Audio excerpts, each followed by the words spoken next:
बिस्मिल्लाहिर्रहमानिर्रहीम। 10th class lecture number 5C और इसमें एक्सरसाइज नंबर 5.5 डिस्कस करनी है। स्मार्ट सिलेबस के मुताबिक क्वेश्चन नंबर 1 मैंने लिखा है, जिसमें देखें एक यूनिवर्सल सेट है और उसके एलिमेंट्स 1 से लेकर 10 तक हैं। ए सेट है, वो ऑड नंबर्स हैं 1 से लेकर 9 तक, और बी एक सेट है, उसके 4 एलिमेंट्स हैं 1, 4, 7, 10। और हमने ये जो क्वेश्चन आगे दिए हुए हैं हमने उनको वेरीफाई करना है। तो सबसे पहले जो हमें दिया वेरीफाई करने के लिए A difference B is equals to A intersection B complement, ये हमने वेरीफाई करना, ठीक है। तो सबसे पहले इसकी लेफ्ट हैंड साइड लेते हैं, उसको सॉल्व करते हैं। तो लेफ्ट हैंड साइड क्या है, हम लिखेंगे यहाँ पर कि left hand side is equals to A difference B, ठीक है। अब हमने ए डिफरेंस बी फाइंड करना, तो लिखेंगे यहाँ पर A difference B is equal to question mark A difference B is equals to, पहले ए लिखा हुआ है, ए का सेट पहले लिखेंगे और उसके एलिमेंट्स क्या हैं 1, 3, 5, 7, 9। फिर डिफरेंस का साइन आएगा, फिर सेट बी और उसके एलिमेंट्स हैं 1, 4, 7 और 10। अब ए डिफरेंस बी का मतलब ये है कि आपने इन एलिमेंट्स को इसमें से निकाल देना है, जो इसमें बचेगा इसका आंसर आएगा, ठीक है। अब देखें ये जो 1 है वो इसमें से कैंसिल हो जाएगा, उसके अलावा 7 कैंसिल हो जाएगा इसके साथ, उसके अलावा कोई और कॉमन नहीं है जो कैंसिल हो सके। अब फर्स्ट सेट में 3 एलिमेंट्स बच गए हैं, यही इसका आंसर होगा ए डिफरेंस बी का, तो वो है 3, 5 और 9, ठीक है। इसमें कुछ भी बच जाए हमें इससे कोई ताल्लुक नहीं है। डिफरेंस का मतलब यही है कि फर्स्ट सेट में जो एलिमेंट्स बच जाएंगे उसका आंसर होगा। तो इस तरह से हमने लेफ्ट हैंड साइड का आंसर निकाल लिया, तो इसको हम इक्वेशन 1 का नाम देंगे। अब देखें राइट हैंड साइड जो उनसी है, राइट हैंड साइड हमारे पास क्या है, right hand side that is equals to A intersection B complement, ठीक है। अब देखें हमने जो सा है A intersection B complement find करना है, लेकिन उससे पहले हमें बी कॉम्प्लीमेंट फाइंड करना होगा। और हम जानते हैं कि बी कॉम्प्लीमेंट किसके इक्वल होता है जी, हम यहाँ पे लिखते हैं कि बी कॉम्प्लीमेंट जो सा है वो इक्वल टू होता है यूनिवर्सल डिफरेंस बी, ठीक है। आप बी कॉम्प्लीमेंट फाइंड करेंगे, B complement is equal to पहले यूनिवर्सल सेट, और यूनिवर्सल सेट के एलिमेंट्स है 1 से लेके 10 तक, 1, 2, 3, 4, 5, 6, 7, 8, 9 और 10।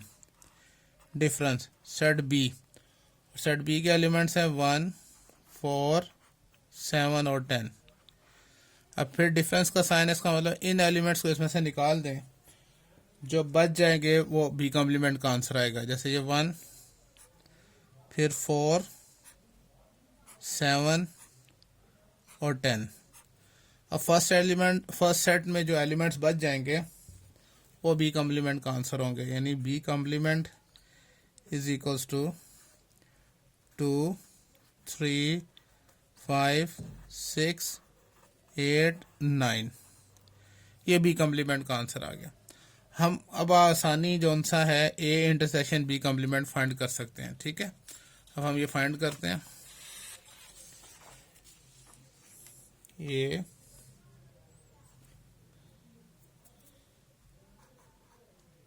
Intersection B complement. ए का सेट हमारे पास है, उसके एलिमेंट्स हैं 1, 3, 5, 7 और 9। इंटरसेक्शन बी कॉम्प्लीमेंट जो भी हमने फाइंड किया 2, 3, 5, 6, 8 और 9। अब ए इंटरसेक्शन बी कॉम्प्लीमेंट एक ऐसा सेट होगा, दोनों सेट्स के अंदर जो कॉमन एलिमेंट्स हमने वो लिखने हैं। अब देखें 3 दोनों में कॉमन है, उसके बाद 5 दोनों में कॉमन है, और उसके अलावा 3, 5 और 9 जो सा है वो दोनों में कॉमन है। तो ये हमारे पास जो सा आ गया, राइट हैंड साइड का आंसर आ गया, इसको हम इक्वेशन 2 का नाम देंगे। तो अगर हम देखें लेफ्ट हैंड साइड का आंसर तो वो क्या था, आप देखें लेफ्ट हैंड साइड का आंसर था 3, 5 और 9, और राइट हैंड साइड का भी आंसर है 3, 5 और 9। तो हम लास्ट में लिखेंगे कि from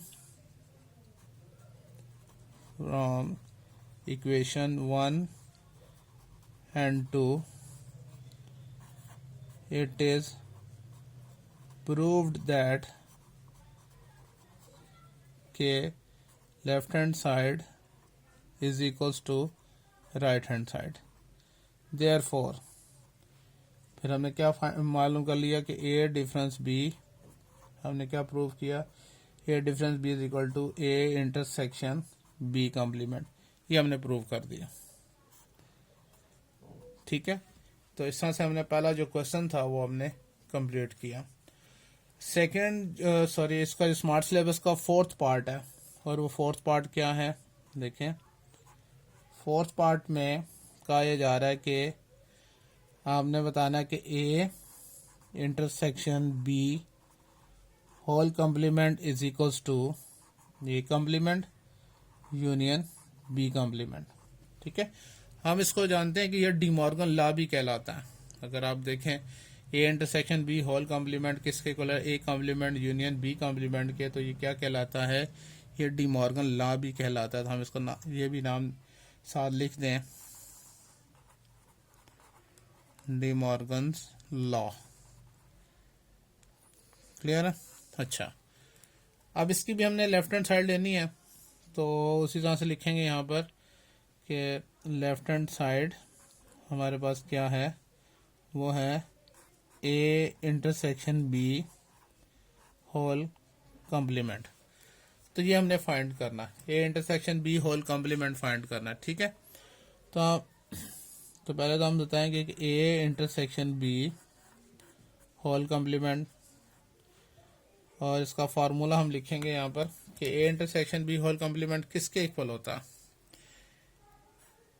A intersection B whole complement equal to होता है universal set difference A intersection B. कि यूनिवर्सल सेट में से अगर ए इंटरसेक्शन बी हम निकाल दें तो हमारे पास आंसर। तो इससे पहले हमें ए इंटरसेक्शन बी पहले फाइंड करना होगा, ए इंटरसेक्शन बी। अब ए का सेट क्या है, ए के सेट के एलिमेंट्स हैं 1, 3, 5, 7 और 9। इंटरसेक्शन बी, बी सेट्स के एलिमेंट्स हैं 1, 4, 7 और 10। इंटरसेक्शन का मतलब क्या है, जो दोनों सेट्स के कॉमन एलिमेंट्स हैं उनका सेट। तो एक तो 1 कॉमन आ रहा है, उसके अलावा 7 कॉमन आ रहा है। 1 और 7 दो ही एलिमेंट्स कॉमन है, तो ए इंटरसेक्शन बी आ गया। अब हम इसका जो सा ए इंटरसेक्शन बी का होल कॉम्प्लीमेंट फाइंड कर सकते हैं, लिखेंगे यहाँ पर A intersection B whole complement is equals to universal set difference A intersection B. अब इनके सेट्स लिखते हैं, यूनिवर्सल सेट्स के एलिमेंट्स 1 से लेकर 10 तक हैं, 1, 2, 3, 4, 5, 6, 7, 8, 9 और 10। और उसके बाद डिफरेंस का साइन ए इंटरसेक्शन बी, तो उसके एलिमेंट्स है 1 और 7।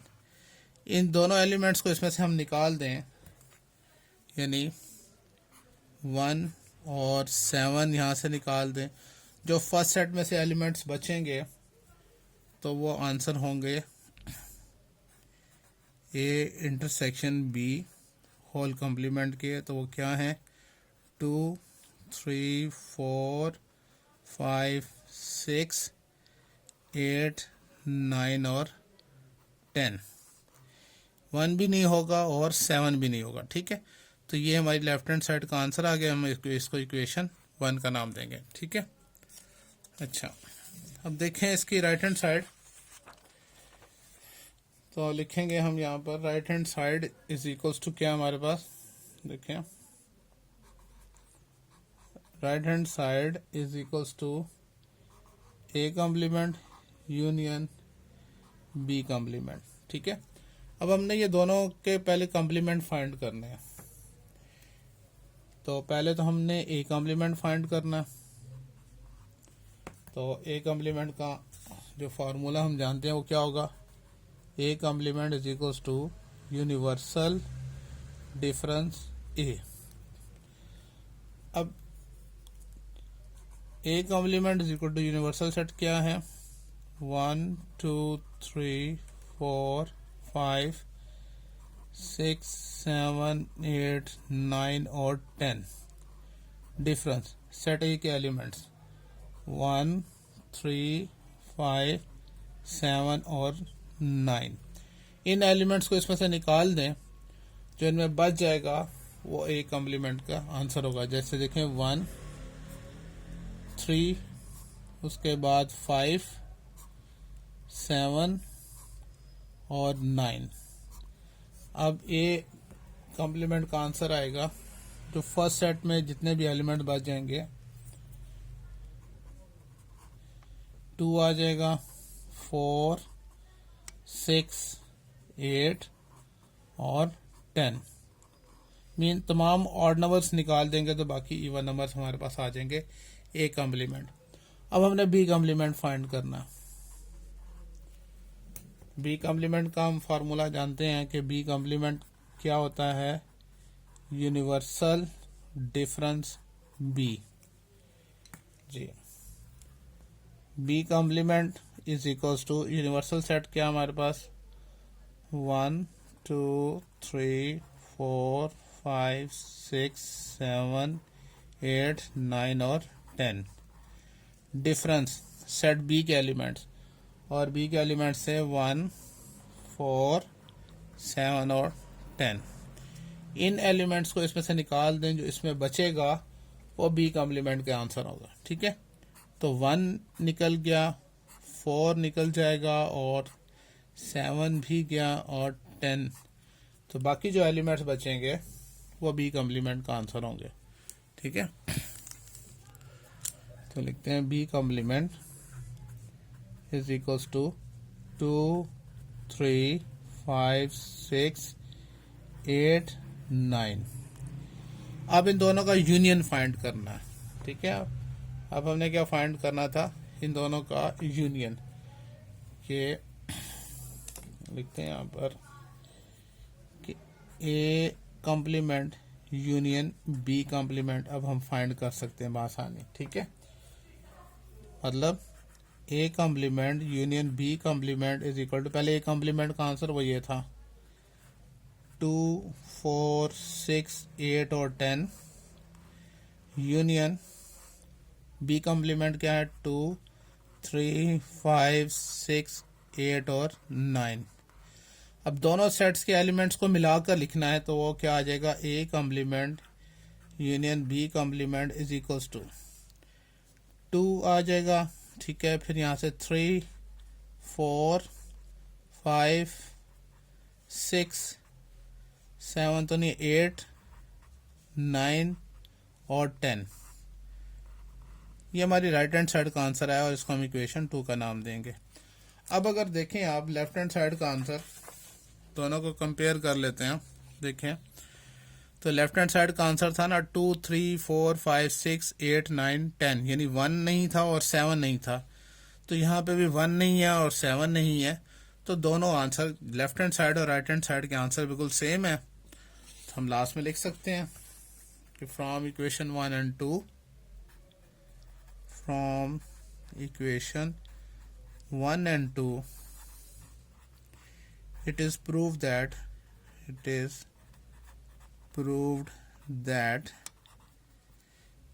क्या कि left hand side is equals to right hand side. Therefore क्या होगा, ये हमने अभी क्या प्रूव किया है कि A intersection B whole complement is equals to A complement union B complement. ठीक है, क्वेश्चन का जो है नेक्स्ट पार्ट है पार्ट नंबर 6, हम वो डिस्कस कर लेते हैं इस लेक्चर में। एक और पार्ट जो सा है स्मार्ट सिलेबस का जी, तो 6 पार्ट क्या था? 6 पार्ट ये है कि B difference A whole complement is equals to B complement union A. ठीक है, तो इसकी सबसे पहले हम लेफ्ट हैंड साइड हम इसकी लेंगे और वो है B difference A whole complement. ठीक है, अब देखिए हमने फाइंड करना है B difference A whole complement. तो B difference A whole complement किसके इक्वल होता है? ये इक्वल टू होगा universal set difference B difference A, यानी जिसका कॉम्प्लीमेंट है उसको यूनिवर्सल सेट में से हमने माइनस कर देना। तो पहले हमने बी डिफरेंस ए फाइंड करना है। ठीक है, बी डिफरेंस ए हमने फाइंड करना है। ठीक है, तो बी डिफरेंस ए, अब पहले बी लिखा, बी का सेट पहले लिखेंगे और उसके एलिमेंट्स क्या हैं? 1, 4, 7 और 10। डिफरेंस ए सेट के एलिमेंट्स 1, 3, 5, 7 और 9। डिफरेंस का मतलब है इन एलिमेंट्स को इसमें से निकाल दें। तो देखें यहाँ पर ये 1, ठीक है, उसके बाद 7 और कोई नहीं निकलता। तो पहले सेट में कौन से दो एलिमेंट्स बच गए? 4 और 10। तो ये आंसर आएगा बी डिफरेंस ए का, और वो क्या आएगा? 4 और 10 आएगा। ठीक है ना, इसमें कुछ भी बचे हमें उससे कोई ताल्लुक नहीं, जो पहले वाला सेट है उसमें जो बचेगा वो उसका आंसर कहलाएगा। ठीक है, अब हम इसका ये कॉम्प्लीमेंट फाइंड कर सकते हैं। तो हम लिख सकेंगे यहाँ पर ये कि B difference A whole complement equal to होता है universal set difference B difference A. तो B difference A whole complement is equal to universal set, और यूनिवर्सल सेट के एलिमेंट हमें पता है 1, 2, 3, 4, 5, 6, 7, 8, 9 और 10।